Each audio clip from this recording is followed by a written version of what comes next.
Nous passons à l'intervention de Monsieur Fabrice Levigoureux pour une durée de 10 minutes pour La République en marche.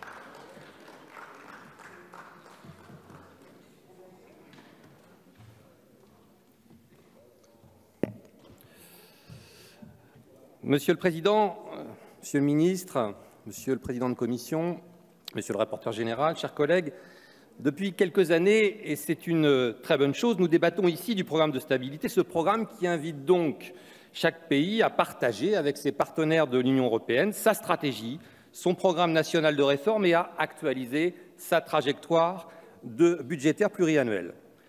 Même si beaucoup de nos concitoyens ne sont pas forcément familiers de cette mécanique, ils perçoivent dans leur grande majorité que dans une famille ou dans n'importe quelle communauté d'intérêts ou de projets, chacun doit s'efforcer de respecter un minimum de règles et qu'on ne peut durablement bénéficier d'une dynamique commune de protection monétaire, économique, sociale ou commerciale, de solidarité territoriale ou sectorielle, de mobilité décuplée, en jouant les passagers clandestins, les profiteurs d'un collectif sans contribution réelle à la force de ce collectif. D'où ce programme, d'où ces débats, d'où cette recherche d'équilibre. Et en matière de recherche d'équilibre, de sérieux budgétaire, il est indéniable que nous, Français, n'avons pas forcément beaucoup brillé dans le passé, et l'accélération du projet européen ces dernières décennies n'y a pas changé grand-chose. C'est pourquoi il est heureux aujourd'hui de constater que nous faisons mieux que nos voisins en termes de croissance et que notre trajectoire volontariste nous amène peu à peu à réduire nos déficits, à alléger nos prélèvements obligatoires de manière accélérée, à stabiliser puis à réduire notre dette et à baisser le poids des dépenses publiques dans la richesse nationale, moins 0,3 points en 2018, ça a été rappelé, ce qui, de mémoire de quadragénaire finissant, n'est pas arrivé depuis bien longtemps. Cela étant, beaucoup de choses doivent nous amener à cultiver l'humilité et à conjuguer cette humilité avec un volontarisme sans faille sur le projet européen et sur le combat aujourd'hui à notre portée du plein emploi. Humilité car quand on regarde les prévisions des deux gouvernements précédents dans le cadre des programmes de stabilité et la réalité des chiffres en fin d'année, nous devons avoir conscience qu'il y a chaque année des chocs externes, des bonnes ou mauvaises nouvelles, des événements géopolitiques, des crises internes qui bousculent les prévisions. Sur les 7 dernières années de présentation de ce pacte de stabilité, de ce programme de stabilité, sur le seul indicateur du taux de croissance, mes chers collègues, les écarts de bonne foi ont varié entre la prévision et la réalité de 0,3 à 0,7 points de PIB, c'est-à-dire, à gros traits, qu'on avait surestimé ou sous-estimé le PIB de 6 à 14 milliards d'euros en année pleine. Humilité, mais volontarisme, car l'Europe est plus que jamais notre chance et notre levier pour peser dans le monde, pour protéger nos peuples et les remettre dans un chemin de progrès social et de prospérité. Le fait d'avancer lentement mais sûrement en âge n'est pas une garantie de clairvoyance, mais permet de mettre certains événements en perspective. Le projet européen, et je sais ne pas être un cas isolé sur ces bancs, c'est l'un des moteurs de mon engagement citoyen et public. Et en cette année anniversaire de la chute du mur de Berlin en novembre 1989, il est bon de se rappeler le chemin collectivement parcouru. Le chemin d'intégration porté à l'époque par François Mitterrand, le chancelier allemand Kohl et le président de la Commission européenne Jacques Delors nous donnent la responsabilité de faire en sorte qu'au bout de ce chemin, il y ait une réalité sociale, écologique et politique. Je garde encore à l'esprit les débats passionnés et souvent de très haute tenue lors du référendum de Maastricht,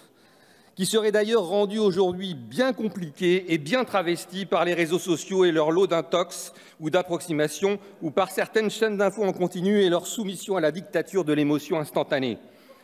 Aujourd'hui, cet édifice, l'Union européenne, qui n'est pas exempt de défauts, de dysfonctionnements ou d'insuffisances démocratiques, est attaqué de toutes parts. Le magazine américain Time a choisi en couverture il y a quelques semaines un drapeau européen en train de se déchirer pour illustrer ce risque de délitement politique et de dislocation tant attendu par certaines forces étrangères. Ce risque est réel et pour quelqu'un de ma génération et encore plus pour mes aînés, l'espérance est évidemment entrecoupée de frissons ou d'angoisse. Et en tant que Normand, je ne peux m'empêcher de voir dans les plages du débarquement que nous allons honorer prochainement, au début du mois de juin, un symbole fondateur de notre histoire européenne émaillé de guerre, de basculement progressif d'une part de l'humanité dans le soutien ou la complaisance à des régimes barbares, fascistes ou ayant perdu tout repère. Et ces 75 années de paix ne seront jamais un lieu commun, jamais à l'arrière-plan, mais quelque chose d'absolument unique à préserver à l'échelle du monde. Le pacte de stabilité n'est qu'un instrument d'un projet politique de coopération si essentiel au regard de cette histoire si proche et si tragique pour tant de familles. Et je crois nécessaire de bien valoriser ces éléments historiques et géopolitiques dans le débat public pour bien donner la mesure de ce que l'Europe nous a donné. L'expérience très incertaine du Brexit nous rappelle avec force que le fracas n'est pas une stratégie gagnante. Et le rendez-vous démocratique de la fin du mois de mai, où les bébés de l'an 2000 vont exercer pour la première fois leur droit de vote dans un contexte menaçant et troublé, est évidemment une échéance décisive pour la suite de ce projet européen, pour nous, mais aussi et surtout pour les jeunes générations. Le programme de stabilité 2019-2023 fait état des transformations engagées depuis plus de 20 mois. Le programme national de réforme qui l'accompagne présente l'ensemble des politiques publiques menées. On peut bien sûr ne pas être d'accord avec les orientations du président de la République, du gouvernement, de notre majorité, mais on ne peut objectivement pas nous contester une énergie et d'authentiques convictions et résolutions pour transformer et réconcilier la France et l'inscrire dans un projet européen ambitieux. Je partage évidemment ces orientations pleinement, et même au regard du contexte européen, plus pleinement que jamais, et je sais que notre majorité politique est habitée par une furieuse envie qu'elle se déploie pleinement pour faire réussir notre pays.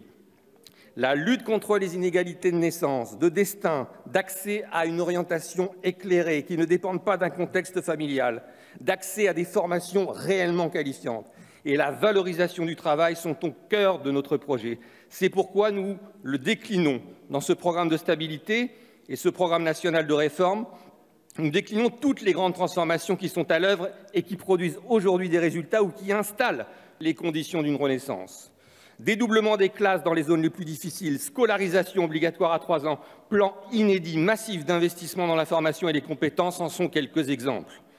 Tout comme la baisse des cotisations, le développement de l'intéressement, les primes et les heures supplémentaires défiscalisées, la hausse sans précédent de la prime d'activité, tout ce qui fait que pour une personne au SMIC, par exemple, l'horizon d'un équivalent 13e mois arrive en 2019 avec 2 ans d'avance sur l'objectif et redonne de la valeur au travail dans un contexte où, par ailleurs, les intentions d'embauche des entreprises sont au plus haut. 2,7 millions en 2019 d'intentions d'embauche. Cette politique est au service d'une augmentation significative du taux d'emploi en France qui, s'il a atteint en fin d'année dernière un plus haut depuis 1981, reste 10 points en dessous de certains de nos voisins du Nord ou de l'Allemagne. Et mes chers collègues, nous devons mesurer que si une part de plus en plus importante de la population active travaille, parce qu'il faut parfois raisonner aussi en dynamique, si nous parvenons à gagner quelques points supplémentaires sur ce taux d'emploi, c'est beaucoup, énormément de richesses supplémentaires pour notre pays, pour financer les enjeux forts de politique publique qui se présentent à nous, qui sont redoutables, pour revaloriser par exemple les personnels enseignants et soignants, pour financer la dépendance ou soutenir la décarbonisation de notre économie. L'OCDE a récemment publié un rapport d'évaluation de l'impact des mesures économiques mises en place par ce gouvernement. Réforme du marché du travail, mesures fiscales, mesures de simplification, ces mesures cumulées permettront de rehausser la richesse nationale par habitant de 3,2 points à l'horizon de 10 ans. Derrière l'abstraction des statistiques, il y a une réalité, une croissance de l'activité économique plus robuste et mieux répartie entre les Français. Les bénéficiaires prioritaires de ces mesures, l'OCDE l'affirme, sont les Français de catégorie de revenus moyens et faibles. Et oui, à rebours de toutes les caricatures, de toutes les simplifications, le progrès économique et social pour les classes moyennes et populaires est au cœur de notre projet et de nos combats. Et c'est parce que nous avons le courage de conduire ces transformations que notre voix portera davantage au niveau de l'Union européenne. En définitive, ce programme de stabilité, c'est le contraire d'un programme d'inertie,